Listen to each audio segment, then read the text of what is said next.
My best friend Damien found his wife in bed with his brother. So he started recording our game nights and studying our weaknesses until the night he locked us in his apartment with a gun and shot me in both feet because I tried to let him win at board games, while his ex-wife and brother watched him force us to play through the blood until police finally stopped his championship trophy game. My best friend Damien wanted to beat me at a board game so badly that he destroyed my entire life to do it. It all started when Damien found his wife in bed with his brother. She literally told the divorce judge she couldn't stay married to such a loser.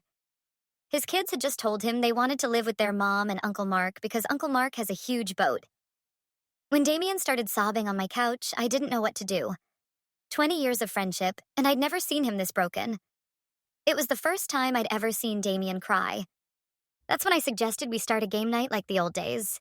Something in his eyes lit up that made me feel like I'd finally helped him. At first, Damien's dedication made everyone happy. He showed up early every week with new games and snacks for everyone. He studied strategy videos and even bought a custom gaming table for his apartment. His confidence returned overnight. He started working out again and got a job at a board game cafe. His kids even asked to spend weekends with him after he taught them to play Catan. I was so relieved to have my best friend back that I ignored the first warning signs. It started small. Damien created a spreadsheet tracking everyone's wins and losses across every game. He said it was just for fun, but he updated it obsessively. Then Lena mentioned she'd seen Damien at the library with books on body language and psychological manipulation. When she asked about it, he laughed and said he was just leveling up his game. The way he said it made my skin crawl, but everyone else laughed, so I did too. For a few weeks after that, I tried to convince myself everything was fine. Damien was winning more, but wasn't that the whole point? He needed this. Then one night, I forgot my wallet at his place and went back to get it. That's when everything changed, because right there on his laptop were dozens of video files, all labeled with our names and dates. The more I looked, the sicker I felt. He had been recording our game nights.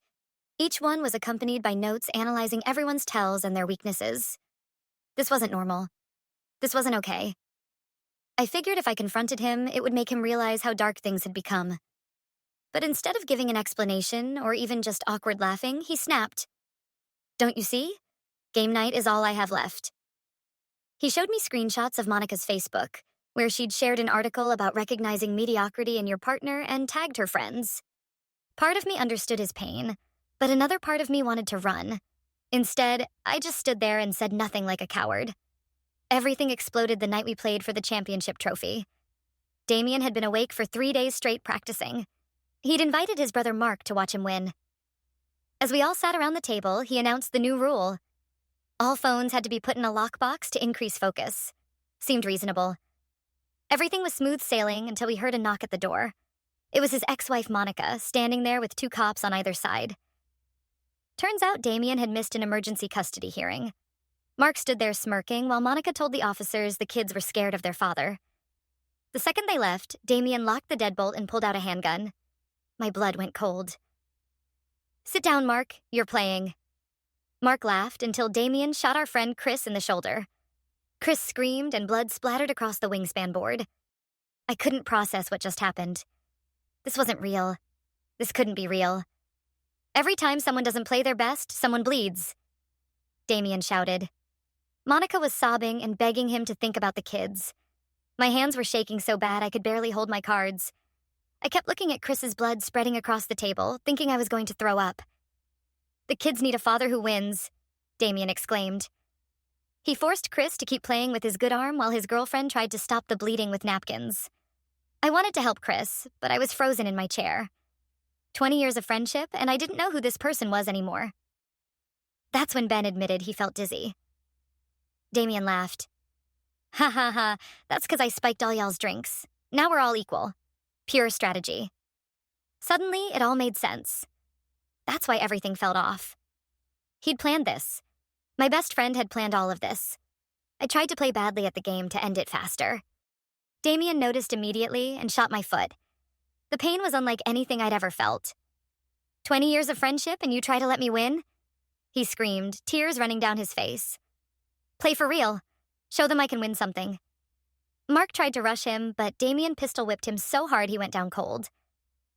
I wanted to scream, but nothing came out. Monica was hyperventilating. Sirens wailed in the distance, and Damien started playing faster. I finished this game or nobody leaves alive. He kept muttering about showing everyone he wasn't a loser. His hands shook as he rolled dice, and I realized he was completely gone. The championship trophy sat between us. Its metal surface reflected the blood spreading across the table. Damien's eyes darted between each player, calculating moves while keeping the gun trained on Monica. My foot throbbed where the bullet had torn through, and I pressed a game piece against the wound to slow the bleeding. Damien barricaded the door, dragging his gaming table against it while forcing Ben to continue his turn. Ben's hands trembled as he moved his piece, leaving bloody fingerprints on the cards. The sirens grew louder outside, and through the window I could see red and blue lights painting the apartment walls. I tried reasoning with him, mentioning his daughter Lila and son Max by name. His hand trembled when I spoke about Lila, but then he screamed, "Winners don't negotiate," and swung the gun toward Monica's head. The barrel pressed against her temple as tears streamed down her face. Police cars screeched to a halt outside the building. Damien noticed Erica reaching for her phone under the table. In one fluid motion, he fired. The bullet grazed her hand and shattered the phone. Erica screamed, clutching her bleeding hand to her chest. Damien revealed he could see all our movements in the mirror mounted on the wall behind him. He'd positioned it perfectly during his preparation. Every subtle gesture, every attempted communication between us had been visible to him. We'd been playing into his hands from the start. He forced Erica to bind everyone's wrists using the scorekeeping ribbons from his gaming supplies. Despite her injured hand, she had to wrap each person's wrists while Damien kept the gun aimed at Monica. The ribbons cut into our skin as she pulled them tight with shaking fingers. My foot continued bleeding through the makeshift pressure. The bullet had gone clean through, leaving a hole that pulsed with each heartbeat. I discreetly grabbed another game piece to apply more pressure while Damien fixated on arranging the dice for his next turn. When stressed, his childhood stutter returned, making him repeat certain words. Monica tried reaching toward the unconscious Mark, but Damien grabbed her arm and forced her to sit directly next to him. His cologne filled her nostrils as he made her continue playing. She gagged at the smell, the same cologne he'd worn during their marriage. A police megaphone crackled to life outside, requesting communication. Damien's response was to turn up his victory playlist on the speakers. Classic rock blared through the apartment as he dealt new cards to everyone, ignoring the police completely. Chris's girlfriend pleaded to help him staunch the bleeding from his shoulder wound. Damien made her play Chris's turns instead, her hands leaving bloody prints on each card she touched. In a disturbing display, Damien kissed each blood-stained card after she handled it, savoring his twisted game. The substances made Ben vomit suddenly across the floor. Damien interpreted this as weakness and grabbed a handful of game pieces. He forced them into Ben's mouth, making him chew and swallow the plastic tokens as punishment for disrupting the game. I noticed Damien's laptop still recording everything from its position on the bookshelf. The red light blinked steadily, documenting his crimes along with his planned victory. He wanted evidence of his win, even if it meant recording himself committing violence. Damien found my wallet on the floor and pulled out the photo of my family. He held it up, studying their faces before pulling out his lighter. The photo curled and blackened as he burned it, saying, "Losers don't deserve families." As he dropped the burning photo, his own wallet fell open, revealing empty spaces where his children's pictures had been removed. A red dot appeared on the wall, moving slowly across the surface. A police sniper had taken position somewhere outside. Damien noticed immediately and began rearranging everyone around the table, using our bodies as human shields against the windows. He forced Monica to call the police on speaker, pressing the gun against a photo of their son while she spoke. Her voice shook as she told them everything was fine, just a game night that got too competitive. The officer on the other end didn't believe her, but Damien ended the call before they could respond. I remembered Damien mentioning his victory conditions weeks ago during a casual conversation. He didn't just need to win. He needed unanimous acknowledgement from everyone that he deserved to win. An old group text on my phone contained his rambling manifesto about winners and losers, but my phone sat locked away with the others. Damien made Chris's girlfriend use the first aid kit he'd prepared in advance. He'd stocked it with supplies specifically for gunshot wounds, revealing just how long he'd been planning this. She stitched Chris's shoulder while Damien continued playing, telling her that real winners play through pain. Mark began stirring on the floor, consciousness returning slowly. I wondered what Damien was really thinking as he forced everyone to keep playing through all this blood and chaos. There was something strange about how thoroughly he had prepared. The mirror, the first aid kit, even spiking the drinks like he'd been envisioning this exact moment for weeks. Damien zip-tied Mark to a chair before he could fully wake up, then forced Monica to spoon-feed him game pieces while he was still semi-conscious. Mark choked and sputtered, but couldn't resist in his dazed state. The light suddenly cut out as police severed the power.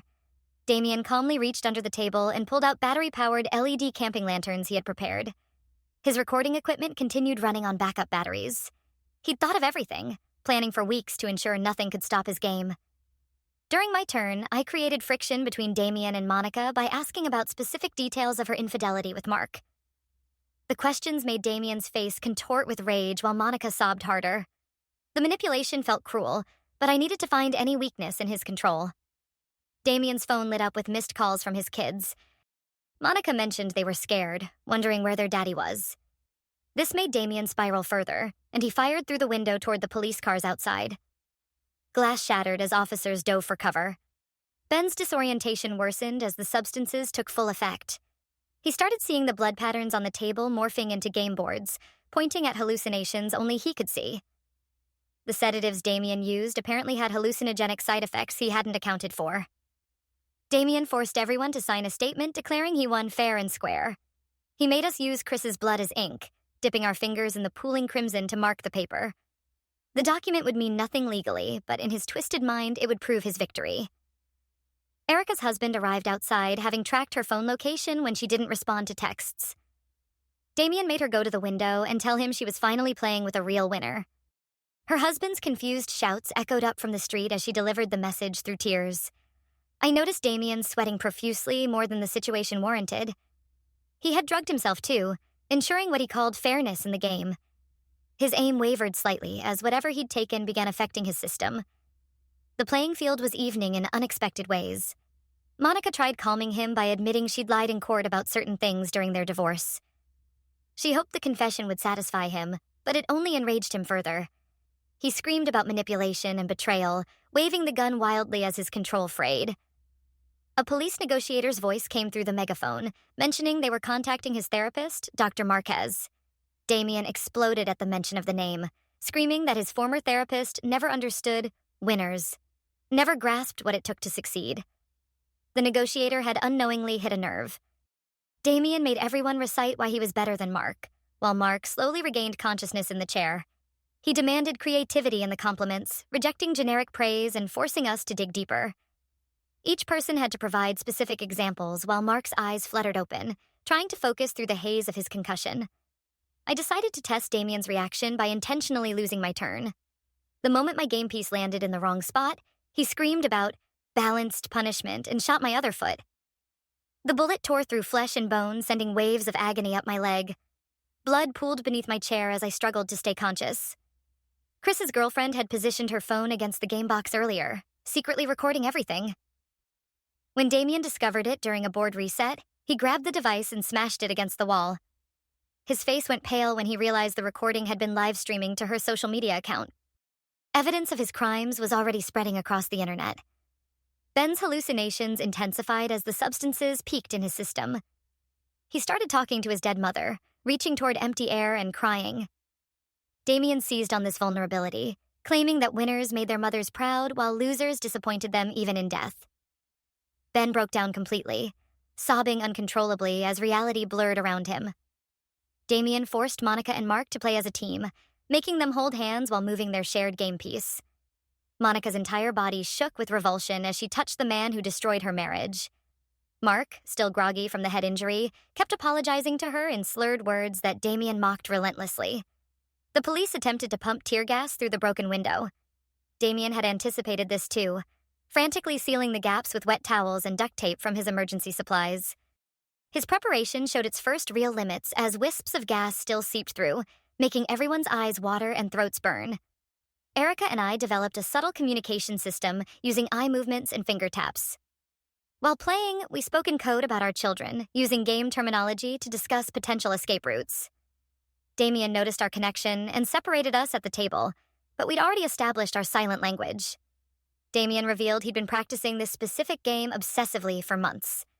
He knew every possible card combination, every strategic move, every probability calculation. His notebook showed hundreds of practice games, each one annotated with potential counter-strategies. The depth of his preparation was staggering. Monica mentioned how Damien's mother had always called him her little winner before she died. The comment made Damien freeze mid-turn, his hand trembling as memories flooded back. For a moment, vulnerability cracked through his manic exterior, before rage reasserted itself. I played to Damien's ego by suggesting his victory wouldn't count if Mark remained too injured to play properly. The manipulation worked. Damien actually considered letting Chris's girlfriend provide basic first aid to Mark, wanting all his opponents fully conscious for his triumph. His need for a legitimate win created openings we could exploit. Damien set a timer on his phone, declaring the game had to finish before his children's bedtime. He wanted them to know their daddy had won something important. The countdown added frantic energy to his movements. As minutes ticked away toward his self-imposed deadline, Mark fully awakened and immediately went into shock, seeing his mangled hand from the pistol whipping. He started hyperventilating and crying out in pain. Damien interpreted this as weakness and shot Mark in the shoulder, screaming that real men handled pain without whimpering. Blood soaked through Mark's shirt as Monica begged Damien to stop. The blood loss made Chris delirious. He started laughing at the absurdity of the situation, pointing at the blood-stained game board and making jokes about house rules. His inappropriate laughter unsettled Damien, who couldn't understand how someone could find humor while losing. The madness was spreading through the room in different forms. Damien offered to release one person if they would formally denounce all the others as losers. He wanted someone to validate his worldview, to confirm that winning mattered above everything else. The silence that followed his offer spoke volumes. Even facing death, no one would betray the group. I noticed Damien kept recreating specific game scenarios from past nights when he'd lost. He was systematically proving he could win each situation that had previously defeated him. His behavior followed a pattern replaying his failures with violent enforcement of his success. A police drone appeared at the window, its camera lens reflecting the room's LED lighting. Damien made everyone smile and wave while continuing to play, creating a bizarre performance of normalcy. He wanted any footage to show a friendly game night, not a hostage situation. The forced smiles made the scene even more disturbing. I realized Damien's concept of victory required more than just winning the game. He needed everyone to admit they'd always known he would win, that his superiority was inevitable. This psychological requirement made his goal nearly impossible, feeding his frustration as we refused to provide the validation he craved. Monica broke under the pressure, promising she'd take him back if he won the game. Her desperation was transparent, but Damien's face showed a flicker of hope before reality crashed back. He screamed at her for trying to manipulate him, even as tears revealed how much he'd wanted to believe her lie. Ben found unexpected courage in his need to protect Erica. Despite the substances clouding his mind, he refused to take his turn, folding his arms and shaking his head. Damien threatened him with the gun, but Ben's protective instinct had awakened something stronger than fear. His defiance inspired others. The group worked together to provide basic first aid using torn clothing and game components. We stemmed bleeding, supported those struggling with substance effects, and kept everyone conscious despite our injuries. Our unity in the face of Damien's violence frustrated him more than any individual resistance. I maintained our humanity by quietly reciting a prayer my mother had taught me, the words bringing comfort to others. I made sure to speak kindly, even to Mark. Despite everything he'd done to Damien, showing compassion in the face of cruelty became its own form of resistance. Damien's speeches grew increasingly manic as the night wore on. He rambled about societal hierarchies, evolutionary psychology, and the fundamental nature of competition. Even he seemed to realize he'd lost control of his narrative, his words becoming repetitive loops that convinced no one. The security footage on Damien's laptop revealed weeks of solo practice sessions between games. The recordings showed him crying, talking to himself, and practicing victory speeches. The depth of his pain was evident in every frame, making his current violence both more understandable and more tragic. His preparation with camping lanterns and backup batteries made me wonder just how deep this planning really went. There's something unsettling about someone who thinks through power outages but doesn't consider how drugging himself might affect his aim with that weapon. Mark made a shocking admission through his pain and delirium. He confessed he'd never actually loved Monica, had only wanted what Damien had. The revelation hit Monica like a physical blow.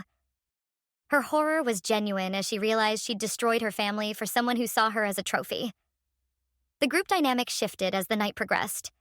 Instead of turning on each other as Damien had hoped, we bonded through shared trauma. Each act of violence strengthened our collective resolve. We became unified in our opposition to everything Damien represented. I marshaled the group's remaining strength through meaningful glances and subtle gestures. Without words, we coordinated our resistance, taking turns absorbing Damien's rage to protect whoever was weakest at any moment. Our silent communication network expanded beyond Erica and me to include everyone. Damien made a chilling confession about his plans. After winning, he intended to cull himself at the moment of victory, going out on top as the ultimate winner. The admission revealed the true depths of his despair. This wasn't about winning anymore. It was about ending his pain in what he saw as a blaze of glory. Dr. Marquez's voice came through the police megaphone, attempting generic de-escalation tactics. The therapist's clinical approach and obvious script reading wounded Damien more than personal attacks could have. He realized even his therapist saw him as just another case number, not a person worth genuine concern. The substances Damien had taken began affecting him more severely. His carefully planned victory was crumbling into impulsive reactions. His hands shook as he tried to focus on the game, sweat dripping onto the cards. The substances meant to level the playing field were becoming his weakness. Damien revealed a pattern of violence we'd never suspected. He mentioned his high school girlfriend, who'd refused to date a loser, had died in a suspicious car accident years ago. The casual way he said it, as if it were just another example of life's unfairness, sent chills through everyone. We weren't his first victims. I protected Monica from Damien's increasingly personal attacks during the game. When he tried to humiliate her with intimate details of their marriage, I redirected his attention by challenging his game strategy. The unexpected alliance between us confused Damien, who expected his ex-wife to be universally hated. Chris remained conscious through our collective efforts. Others held pressure on his wound, spoke to keep him alert, and supported his head when he grew faint. His weak smile when we helped him reinforced our bond. Even barely conscious, he was still part of our resistance. Damien's attempts to divide the group failed repeatedly. We took turns absorbing his rage, spreading the psychological damage across multiple people instead of letting it break any individual. His frustration grew as his tactics proved ineffective against our unity. Ben noticed Damien checking his gun's chamber repeatedly, a nervous habit that revealed his ammunition anxiety. He was running low on bullets but trying to hide it. This knowledge spread through our silent communication network, offering a glimmer of hope that his threats had limits. The group developed an elaborate system of eye contact and small sounds to plan without movement. Tiny coughs, finger taps, and blinks became a complex language Damien couldn't decode. We were organizing under his nose, using his own demand for focus on the game against him.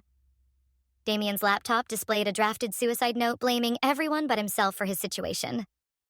The document revealed his complete inability to accept responsibility, even in what he planned as his final message.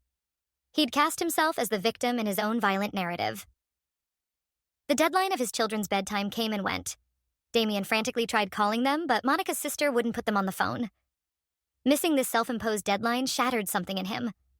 His movements became more erratic, his focus splitting between the game and his phone.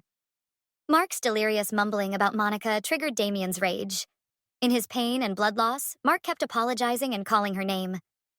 Damien interpreted every word as mockery. Further proof, in his mind, that everyone was laughing at him behind his back. Reality and paranoia blurred in his mind. An opportunity for escape presented itself when Damien moved to adjust the window barricade. I could have made it to the door while he was distracted. Instead, I chose to stay and help the others. The decision to prioritize group survival over personal escape was noticed by everyone, strengthening our bond. I used my knowledge of the game to subtly prevent Damien's planned victory by making specific moves that seemed random but actually blocked his strategy. I frustrated his carefully rehearsed win. He couldn't accuse me of throwing the game because my moves appeared legitimate, just unfortunately timed for him. Even Mark, despite his injuries and history with Damien, acknowledged the pain driving his brother's actions. Through tears and blood loss, he expressed understanding of Damien's hurt while maintaining that his response was insane. The moment of empathy from an unexpected source affected everyone. The truth about Damien's mother emerged through his rambling. She had driven his father away with similar demands for constant winning and success. Their church counselor had tried to help, but she'd refused to see competition as anything but the highest virtue. Damien had inherited more than just her eyes. Damien appeared to achieve victory in the game. His pieces aligned for a technical win, but the group refused to acknowledge it. We sat in silence, denying him the one thing he needed most: recognition.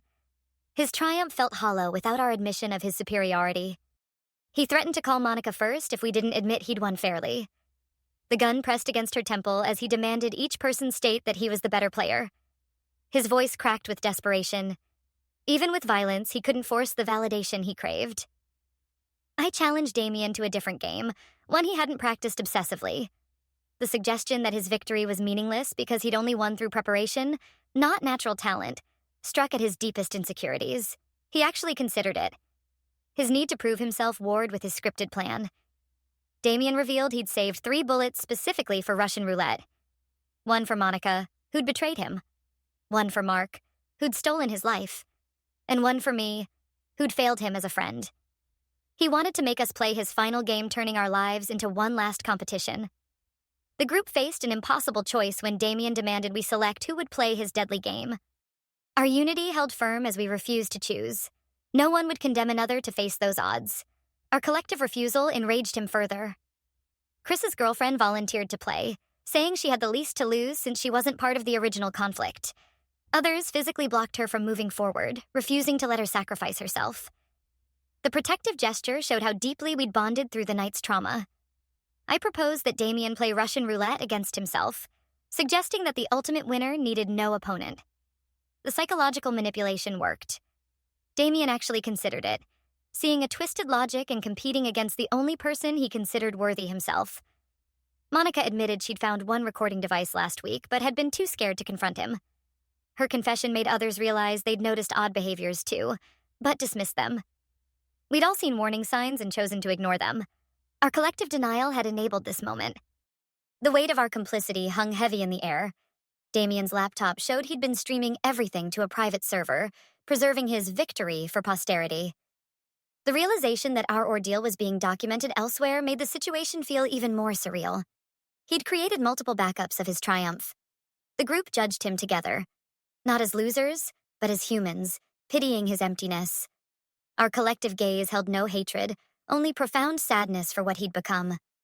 The absence of anger in our eyes seemed to wound him more than any insult could have. Damien snapped completely at our silent judgment. He waved the gun wildly, stumbling over game pieces scattered on the floor. His foot caught on a die, and he accidentally fired into the floor near his own foot. The near miss made him even more unstable, his movements becoming dangerously unpredictable. Wounded by his own clumsiness, Damien became more dangerous. He sprayed his remaining bullets randomly around the room, no longer aiming at specific targets. Glass shattered. Wood splintered. We all dove for whatever cover we could find. Erica took a bullet in the stomach during the chaotic firing. She gasped and doubled over, blood seeping through her fingers as she pressed against the wound. The group faced an impossible choice between rushing Damien while he was distracted or helping Erica before she bled out. I made my decision instantly. Using only my arms, I dragged myself across the floor toward Damien. My useless feet left twin trails of blood as I pulled my body forward. Others rushed to Erica's aid while I focused on reaching the man who'd once been my best friend. The key to stopping Damien lay in his desperate need for acknowledgement. I started clapping slowly, the sound echoing in the sudden silence after the gunfire. The unexpected applause confused him, making him pause mid-reload. Others joined the applause, creating a surreal moment of forced celebration. Damien's eyes darted between us, unable to process why we were clapping. His confusion bought precious seconds as I continued dragging myself closer. I reached Damien just as he slumped against the wall, exhausted from his manic episode. Mark's earlier confession that he never loved Monica and only wanted what Damien had lingered in my mind. I couldn't help but wonder if it was true, or just something said in pain. People say strange things when they're hurt badly. We struggled for the gun. Both of us barely able to stand. My legs were useless. His strength depleted by drugs and the crash of adrenaline. We grappled like broken dolls. Neither of us had any real power left. Damien ranted about winners and losers as we fought, his entire philosophy distilled into this moment of violence. His words came out slurred and desperate, the substances in his system making his speech increasingly incoherent. 20 years of friendship reduced to this pathetic struggle. Through his rambling, Damien admitted his mother had died calling him a disappointment. Her final words had been about his failures. Not love, not comfort, just condemnation. His obsession with winning, his entire warped worldview, had been born from that crushing moment. The revelation explained everything and nothing. Ben, despite the drugs wearing off poorly, managed to help restrain Damien. The sedatives had left him shaky but functional, and he used his remaining strength to pin Damien's arms. The least injured among us had become our unexpected hero. In the final moments, I held Damien's own gun, having wrestled it away during our struggle. The weight of the decision pressed down on me. I could end this, permanently make sure he never hurt anyone again. My finger found the trigger as I looked into the eyes of my former best friend. Instead of killing him, I shot Damien in the shoulder, mirroring Chris's wound. The bullet tore through muscle and flesh, dropping him to his knees. Pain, but not death. Punishment, but not execution. Even after everything, I couldn't cross that final line. Damien begged us to kill him through tears and agony. He believed losers didn't deserve to live. In his mind, he'd lost everything that mattered. His pleas for death were desperate, seeking an escape through our hands because he lacked the courage to do it himself. Police breached the door just as Damien reached for a hidden knife in his boot. The group shouted warnings and officers restrained him before he could grab it. His final attempt at violence failed, like everything else that night. Damien tried one last manipulation, claiming we had attacked him, that he was the victim. The accusation fell flat as officers noted the recording equipment, the livestream evidence, and our injuries clearly showing who'd been the aggressor. His lies crumbled under the weight of overwhelming proof. As police restrained him, Damien looked directly at me with hollow eyes. His voice came out small and broken as he asked the question that revealed how completely he'd lost touch with reality. He wanted to know if he'd won. My response came without hesitation, words that summarized everything wrong with his worldview. I told him he'd never understood the game. That winning meant nothing if you destroyed everything to achieve it. The confusion in his eyes showed he genuinely didn't comprehend. Paramedics flooded the apartment, immediately attending to Erica's stomach wound. They worked with practiced efficiency, stemming the bleeding and preparing her for transport. One paramedic, wearing a small crosspin, offered quiet reassurance as they stabilized her. Chris's shoulder wound, though serious, hadn't hit anything vital. The medical team cleaned and dressed it properly, replacing his girlfriend's improvised stitches with professional care. He'd need surgery, but would regain full use of his arm. My feet required immediate attention. Both bullets had caused significant damage. Medics immobilized them and started IV antibiotics to prevent infection. The pain medication they administered finally dulled the throbbing agony I'd endured all night. Mark's injuries were extensive but treatable. Between the pistol whipping and shoulder wound, he'd need extended hospitalization. The irony of him suffering alongside Damien's other victims wasn't lost on anyone, though we were too exhausted to comment. Ben's system slowly cleared the substances, though he'd need monitoring for potential complications. The combination Damien had used could have been lethal in higher doses. We'd been lucky. His twisted desire for fairness kept him from using fatal amounts. Crime scene technicians began processing the apartment, photographing blood patterns and collecting evidence. Yellow tape sectioned off areas while officers took preliminary statements from those of us still coherent enough to speak. The championship trophy sat among the evidence, its weight unusual for such a cheap prize. An officer noticed and opened its base, revealing photographs Damien had hidden inside pictures of Lila and Max, removed from his wallet, but preserved in the only thing he thought he'd keep. Monica broke down upon seeing the hidden photos, realizing Damien had been carrying his children with him even in his madness. The images were worn from handling, suggesting he'd looked at them often during his solitary practice sessions. We gave our statements separately, each recounting the night's events from our perspective. The consistency of our accounts, combined with the video evidence, made the investigation straightforward. Damien's premeditation was undeniable. Hospital rooms became our temporary gathering places. Over the following days, we visited each other, bonding through recovery rather than games. Conversations were quiet, focused on healing and understanding rather than blame or anger. Erica's surgery went well. The bullet had missed vital organs by millimeters. She'd have a permanent scar, but no lasting internal damage. Her husband remained by her side, grateful she'd survived and understanding about the trauma she'd endured. My feet required multiple surgeries to repair bone and tissue damage. Doctors said I'd walk again, but with a permanent limp. Physical therapy would take months, and full mobility wasn't guaranteed. A small price for survival. Damien's psychiatric evaluation revealed severe depression and delusional thinking. His competency to stand trial became a central question. The recordings, however, showed clear premeditation undermining any potential insanity defense. Monica filed for a restraining order and relocated with the children. She found a small apartment 2 towns over, far from Mark and the memories. Lila and Max began therapy to process their father's actions and their own trauma. Mark faced his own reckoning during recovery. His role in destroying his brother's marriage had contributed to the tragedy. He cut contact with Monica completely, recognizing the damage he'd caused. Some wounds can't be healed with apologies. The board game cafe where Damien had worked closed temporarily after the news spread. Regulars couldn't reconcile the helpful employee they'd known with the man who'd held people hostage. Eventually, the owner reopened, but removed Damien's recommended games from the shelves. Our game night group dissolved without any formal discussion. The thought of sitting around a table rolling dice felt impossible after what we'd experienced. We stayed in touch, but found new ways to maintain our friendships. Chris returned to work after 6 weeks, his arm in a sling but functional. His girlfriend stayed with him throughout recovery. Their relationship, strengthened by surviving trauma together, led to an engagement 3 months later. They found joy despite the darkness.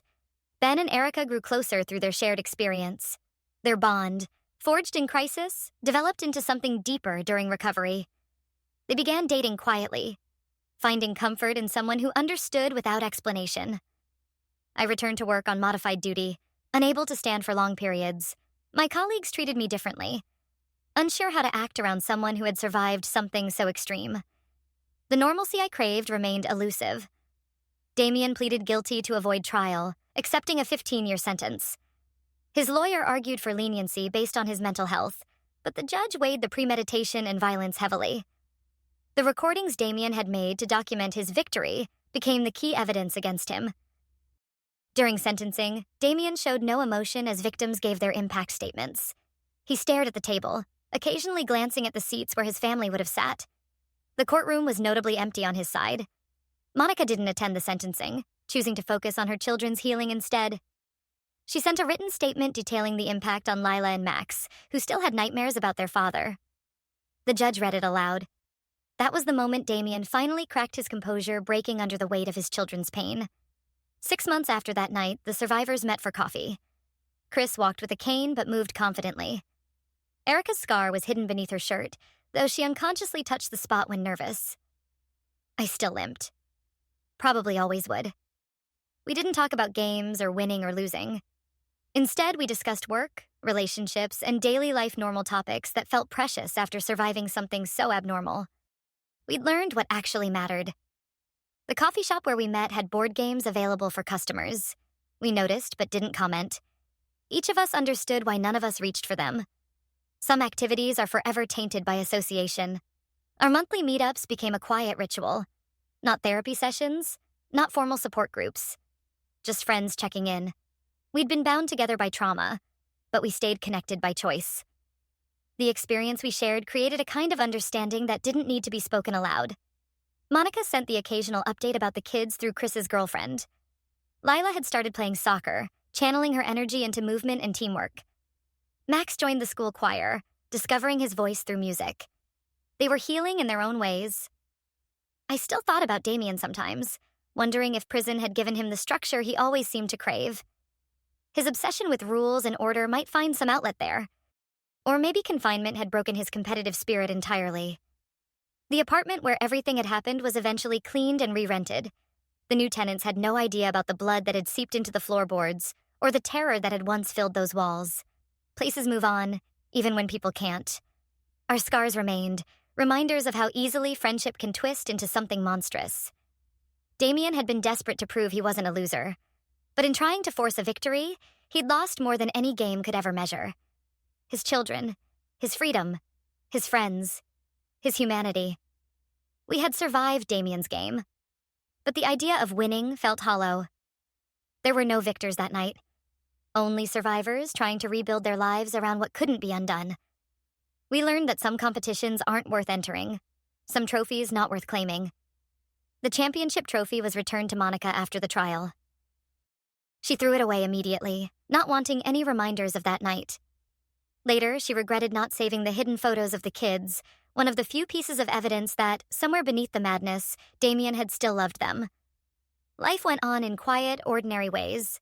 Work, bills, small routines that had once felt tedious now felt sacred. After witnessing chaos, we'd come to appreciate the quiet monotony of peace. That became our only real goal: stability. In the end, Damien's desperate need to win had cost him everything he claimed to be fighting for. He'd wanted to prove something to his children, to show them their father was a winner. Instead, he showed them fear and destruction. His twisted game left no champions-only people trying to heal from what they'd endured. We were free from Damien's game, but forever changed by it. Some victories just aren't worth chasing. And we learned that truth the hardest way possible. The real winning move would have been never playing at all. Thanks for reading this story with me. It really made me reflect on how easily people can lose themselves trying to prove they matter.